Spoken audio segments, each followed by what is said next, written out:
This is a severe weather update from the First Coast's most accurate weather team, certified by Weather Rate. Good evening, folks. Maybe you're taking a break from that Jags game, or maybe you're just sitting at home keeping an eye on the tropics, monitoring what we could be seeing here later this week. I'm meteorologist Ross Muma with First Coast News, and here to just kind of give you an update on what will soon be tropical storm, if not Hurricane Helene, but for the time being, right now is potential tropical cyclone number 9. So this is the area of really just cluster of thunderstorms that we are watching down in the western and northwestern Caribbean, really just to the west of Jamaica. But we are expecting this thing to intensify here over about the next 12 to, if not 24 hours by potentially 11 p.m. tonight, but definitely by either 2 a.m. or 5 a.m. when you first wake up tomorrow morning.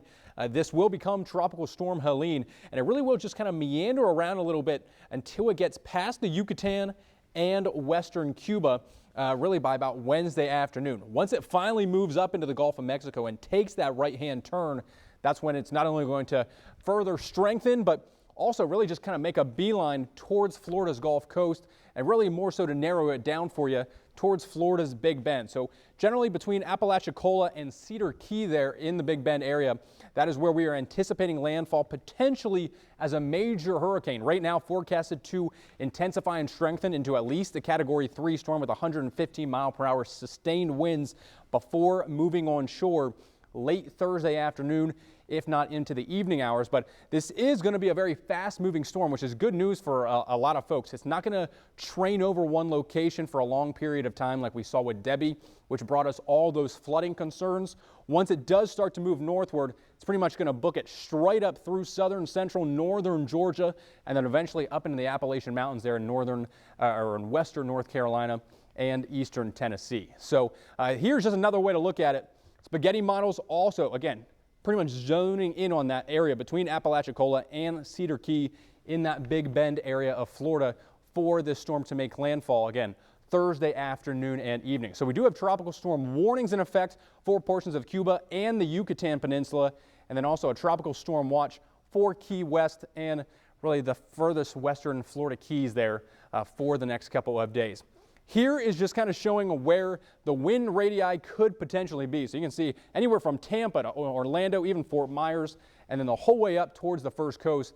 Nearly all of us are going to be experiencing at least tropical storm force winds. Now, the damaging wind gusts are going to skirt right along Tampa's coast, but that will then eventually move up towards Tallahassee, the Big Bend area, and for areas or for folks in our area, really right along that I-75 corridor. So Lake City, northward up to Waycross, could potentially see wind gusts 60 to 70, if not at least 80 miles per hour. And we'll get a little bit more into that here in just a little bit. So this is the track on top of one of our weather models to just kind of depict what's going on here. So as I had mentioned, by Tuesday afternoon, it starts to strengthen into that Category 1 storm as it clears the Yucatan and Cuba and begins to move up into the Gulf of Mexico. We have very, very warm water still in abundance there in the Gulf of Mexico. You combine that with very conducive upper air environments, which is really going to allow this thing to rapidly intensify.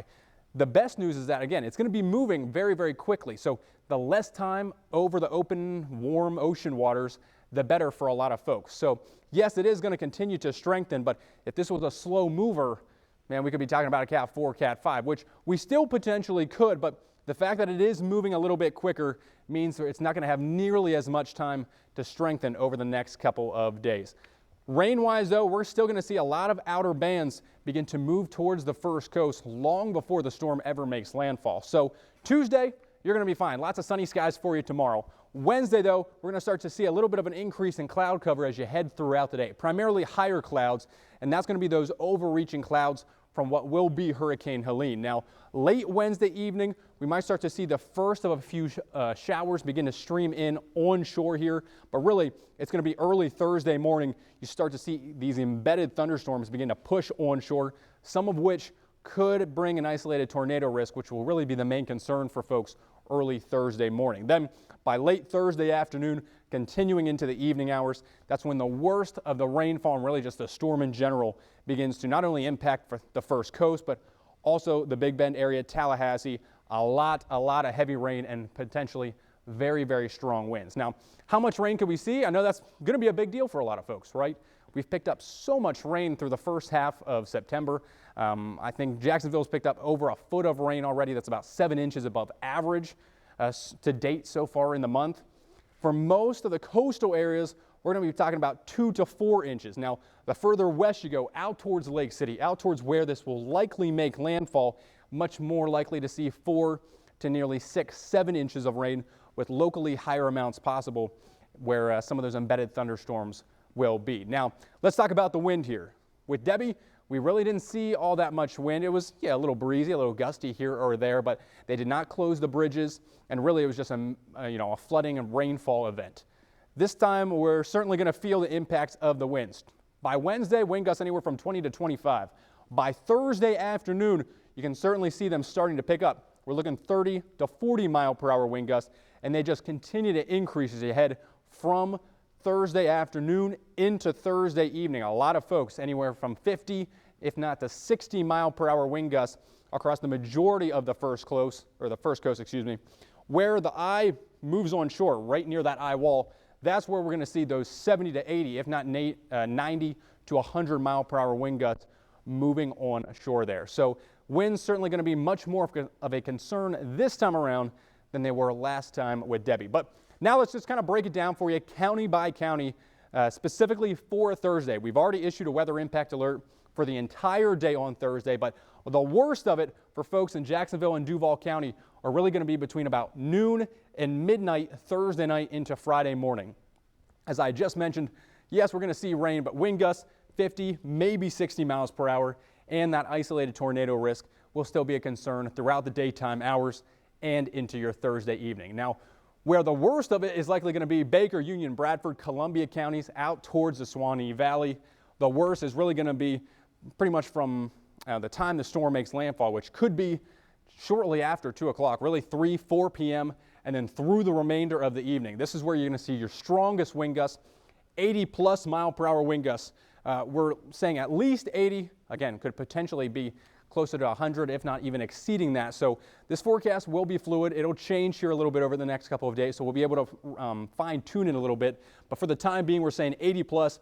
Flying debris could certainly be lethal there as well, and some tornadoes will still be possible. But expect power outages. If you live out in Columbia County, Bradford, Union, Baker, even really western Baker, certainly could see some power outages. A lot of downed trees will certainly be a possibility as well. Now, let's head up into southeast Georgia, where Charlton, Brantley, Pierce counties, the worst of your impact is going to be from 8 p.m. Thursday overnight, then into early Friday morning, right around about 2 a.m. there. Wind gusts 70, 75 miles per hour. Some isolated tornadoes still will be a possibility. And any dirt roads that you do have around in your neighborhoods or, just around your backyard, things like that, certainly try to stay off those roads. One, some of them could get washed out and flooded, but two, we are, again, certainly expecting a lot of downed trees, potentially some downed power lines, making certain back roads impassable there through some of those more rural areas in southeast Georgia. Now bringing it back down south, St. John's, Flagler counties, worst of the storm between 11 a.m. and 11 p.m. there for you on Thursday. Similar story as Duval, wind gusts 50 to 60 miles per hour, few isolated tornadoes there. Clay and Putnam, really not a whole lot changing. 10 to 10 isolated tornadoes, wind gusts 50 to 60. Rainfall total is going to be, again, 2 to about 4 inches of rain. And really, that's going to be the expected totals for most areas along the I-95 corridor when you're talking about rainfall.